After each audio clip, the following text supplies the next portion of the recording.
Selamat pagi anak-anak. Pagi Pak. Oke. Di sini ada semua. Hadir Pak. Baik kan? Sebelum kita memulai pelajaran, alangkah baiknya kita berdoa dulu. Baik Pak. Berdoa dimulai. Doa selesai. Dah. Oke, di sini kita akan belajar tentang perubahan wujud benda. Sebelumnya Bapak mau tanya, apa itu perubahan wujud benda? Ada yang tahu nggak? Enggak Pak. Perubahan wujud benda itu ya seperti juga itu lilin kalau kita hidupkan itu kan meleleh, itu juga perubahan wujud benda. Banyak perubahan wujud benda di sekitar kita, seperti benda padat, benda cair, benda gas. Nah, ini kita akan belajar. Pertama itu ada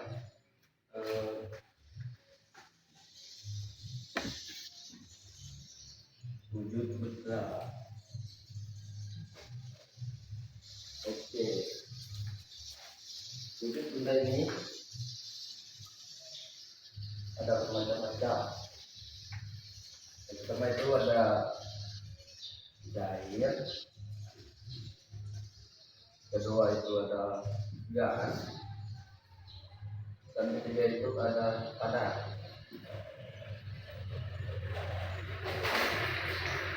Anak-anak pernah bukan pernah, ada yang di rumah punya kulkas? Ada Pak. Pernah lihat es batu? Pernah. Nah, itu disebut perubahan apa? Perubahan cair. Itu kalau diinginkan itu kan memadat. Atau kalau kita dinginkan dia akan membentuk, kan tadi membentuk jadi cair. Terus gas. Gas ini benda gas mengisi seluruh ruangan yang dibatasinya, seperti angin lah ibaratnya kan ya. Terus ada benda padat. Contoh benda padat, ada yang tahu? Tidak Pak. Yang di sekitar kita apa aja kalau yang tahu? Kursi termasuk enggak benda padat? Tidak tahu Pak. Nah, kursi itu termasuk benda padat karena bisa ukurannya tetap tapi bisa dipindahkan. Faktor pengaruh perubahan wujud benda. Ini Bapak hapus dulu ya. Ya Pak. Faktor perubahan wujud benda itu banyak ya. Yang pertama itu ada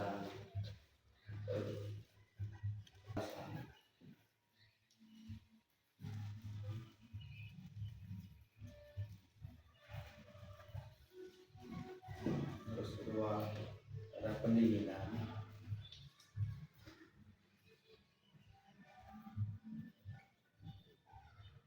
ketiga ada pencampuran,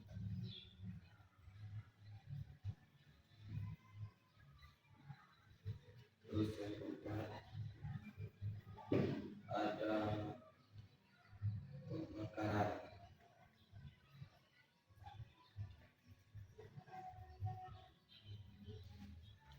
Yang mempengaruhi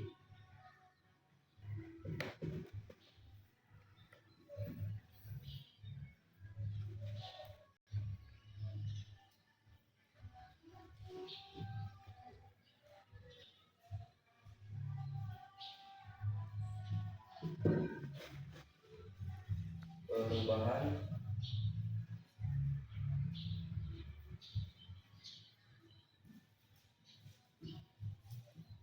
wujud benda.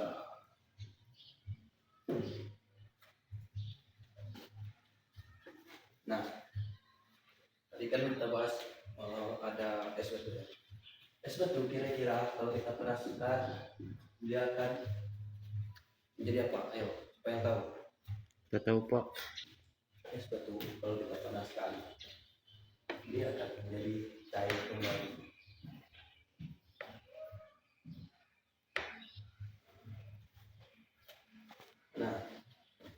ini kan menjadi cair. Terus kalau air kita dinginkan di kulkas, kita bukan, air itu akan menjadi apa? Jadi panas. Salah. Air itu akan kembali menjadi beku atau membeku.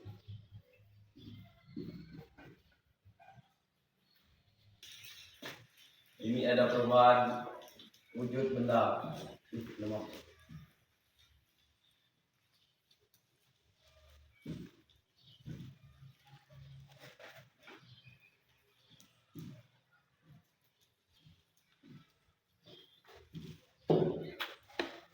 Pertama itu ada menguap, terus kedua ada menguning,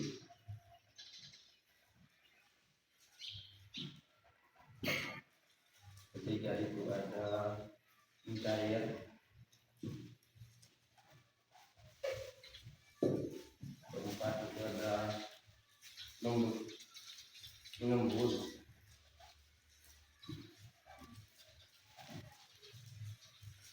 terus yang kelima itu ada mengkristal,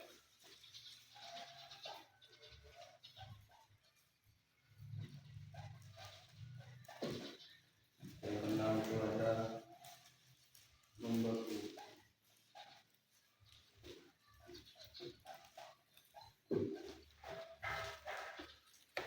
Menguap. Oke, menguap itu merupakan wujud benda dari cair menjadi gas. Nah, contohnya air yang dipanaskan, kan itu mengeluarkan seperti gumpalan asap, itu disebut menguap. Terus yang kedua itu ada menyumlir, perubahan wujud benda padat menjadi gas. Contoh sederhananya itu seperti kapur parus, kita diamkan, lama-lama dia akan menghilang. Nah, terus yang ketiga itu ada mencair, perubahan wujud padat menjadi cair. Nah, contohnya seperti yang Bapak bilang tadi, lilin. Lilin kalau kita hidupkan di sumber, dia akan mencair. Terus yang keempat itu ada mengembun. Nah, mengembun perubahan wujud benda dari gas menjadi cair. Contohnya seperti titik-titik kecil yang biasanya di gelas air. Walaupun gelas titik itu tidak pecah, ya, ada titik-titik. Atau yang paling sederhana itu subuh-subuh kan pasti ada tuh yang titik-titik air kecil itu menempel di daun-daun, rumput-rumput. Nah, itu disebut mengembun. Terus yang berapa lagi? Yang kelima, mengkristal. Itu perubahan wujud gas menjadi padat. Nah, contohnya mengkristal ini seperti di daerah-daerah yang ada salju. Nah, itu disebut mengkristal. Terus yang keenam itu ada membeku. Nah, membeku ini tadi itu wujud benda dari cair menjadi padat, seperti air yang kita dinginkan di kulkas menjadi beku, itu disebut membeku, yang biasa kita jadikan batu es disebut membeku. Nah, baik anak, pembelajaran kita cukup sampai sini saja ya. Jadi Bapak mau menyimpulkan perubahan wujud benda itu dari wujud benda satu ke wujud benda yang satunya lagi. Nah, itu disebut proses terjadinya perubahan wujud benda